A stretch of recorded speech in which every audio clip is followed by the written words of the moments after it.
नमस्कार दोस्तों, help desk Chhattisgarh में आप सभी का पुनः स्वागत है।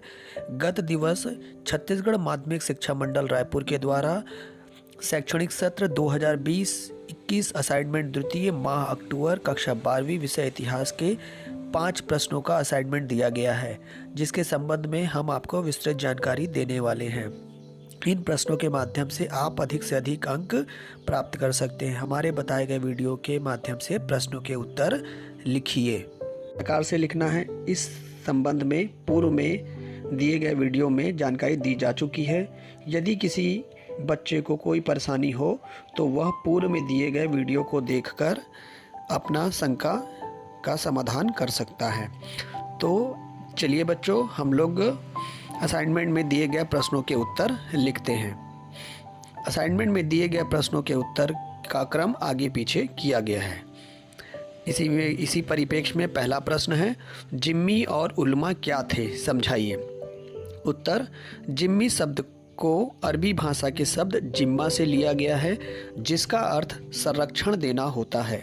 जिम्मी शब्द का अर्थ जो मुसलमान धर्म को नहीं मानते थे, उदाहरण के लिए इस्लामी शासन क्षेत्र में रहने वाले ईसाई, हिंदू और यहूदी, गैर मुस्लिम लोगों से एक प्रकार का कर लिया जाता था, जिसे जजिया कर कहा जाता था। यह यहाँ मैं इसलिए लिखा हूँ क्योंकि भविष्य में आने वाली प्रतियोगी परीक्षाओं में यह पूछा जाता है। इसी प्रकार उल्मा शब्द का शाब्दिक अर्थ इस्लाम धर्म का ज्ञाता या जानकार होता है। उल्मा इस्लाम धर्म के संरक्षक होने के कारण इस्लाम धर्म संबंधी कानूनी शिक्षा, अध्ययन अध्यापन की जिम्मेदारी भी निभाते थे। इस प्रकार यह कहना अतिशयोक्ति नहीं होगा कि उल्मा इस्लाम धर्म के सर्वज्ञ माने जाते थे।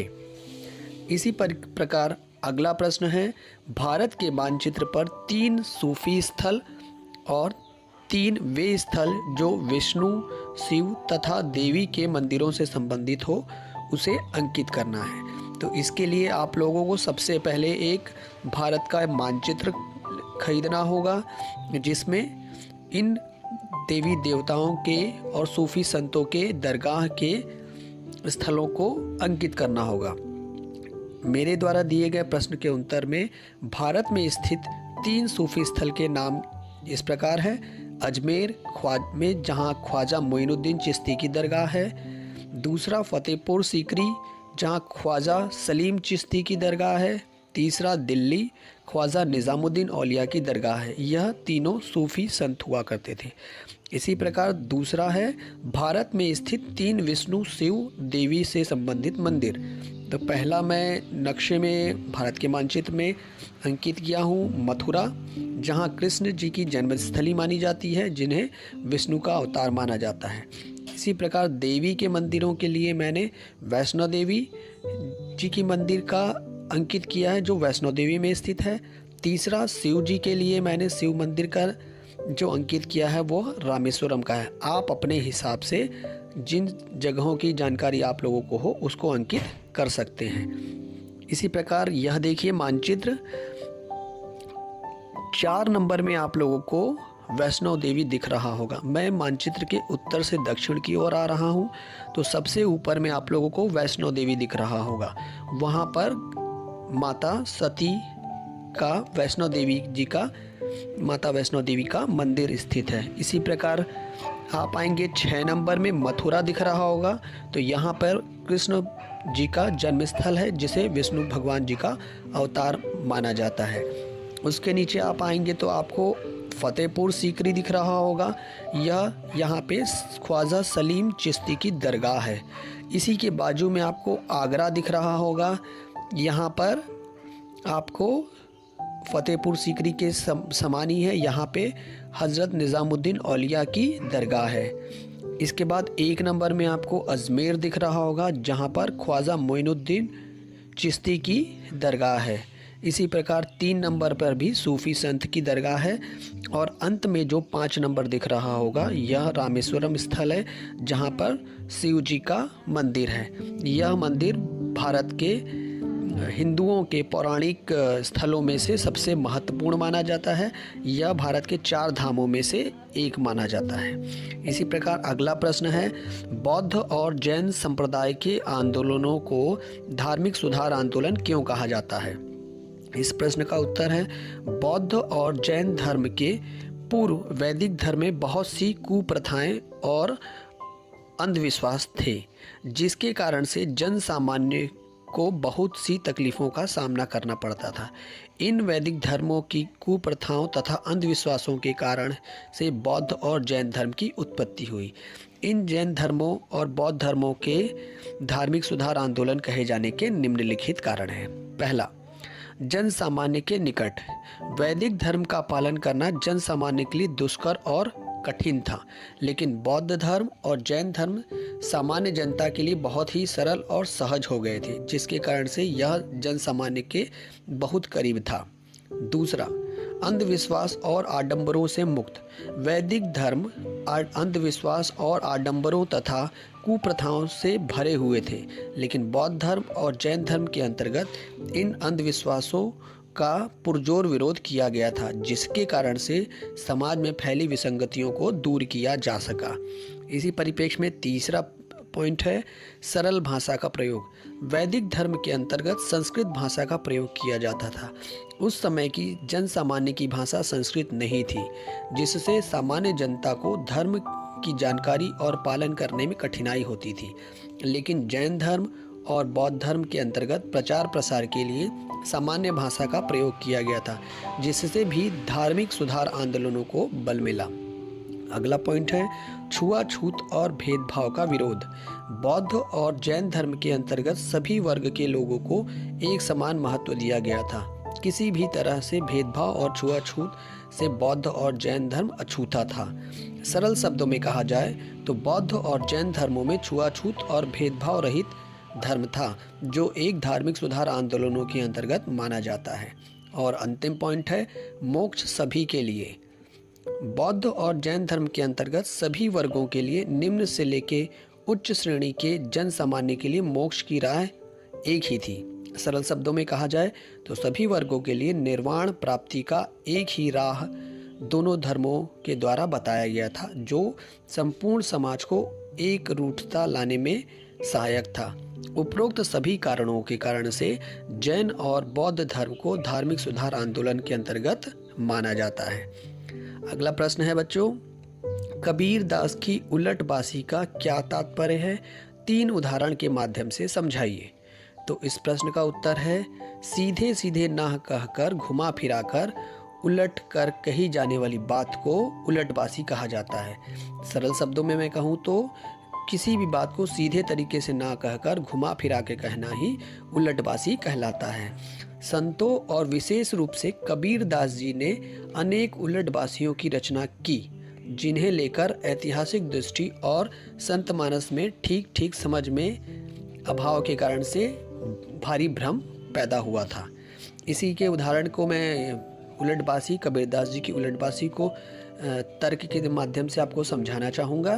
तो पहला है, निंदक नेरे राखिए आंगन कुटी छबाए, बिन पानी बिन साबुना निर्मल करे सुहाए।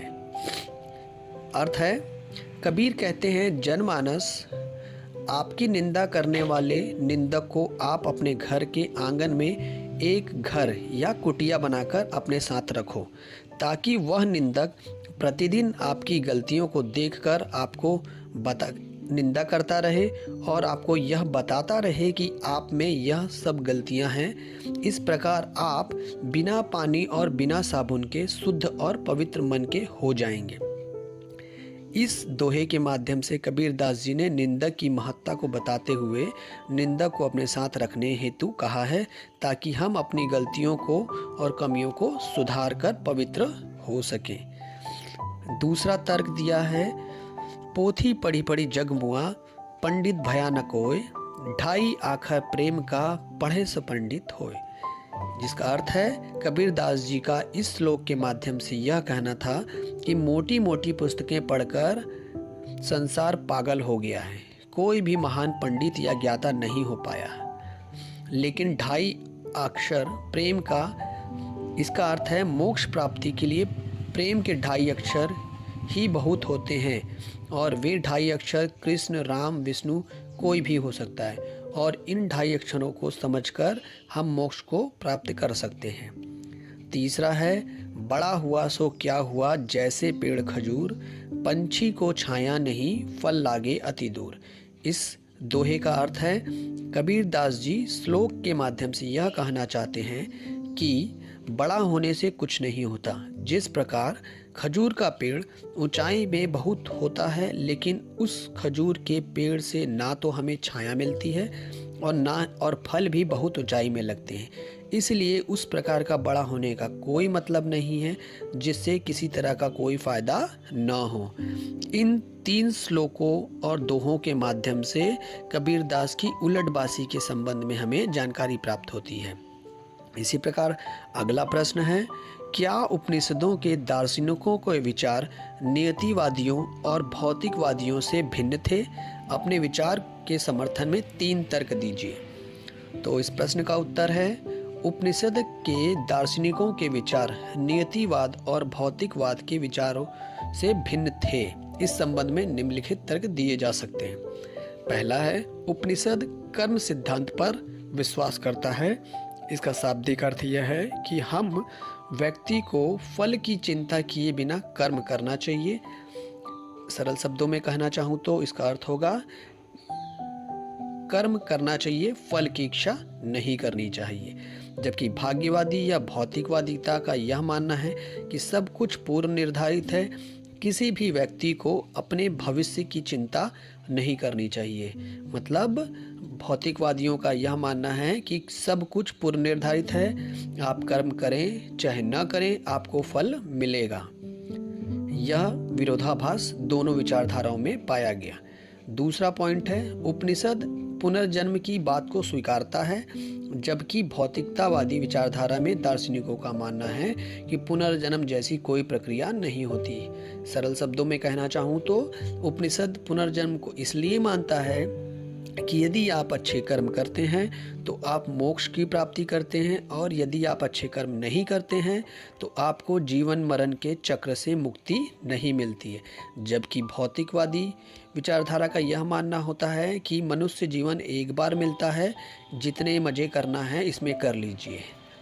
इसी प्रकार तीसरा और अंतिम पॉइंट है उपनिषद के अंतर्गत नियतिवादी विचारधारा के दार्शनिकों का यह मानना है कि कर्म के आधार पर फल प्राप्त होता है और इसी कर्म फल के आधार पर मनुष्य को दंड का भागी भी बनना पड़ता है।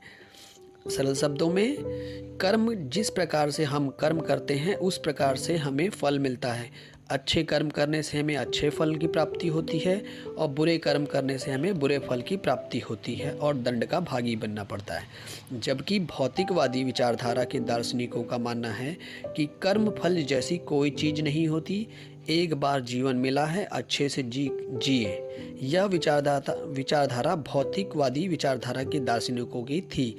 इसके अंतर्गत सबसे प्रमुख रूप से चारवाक जी का नाम आता है, जिनके द्वारा चारवाक सिद्धांत प्रतिपादित किया गया था।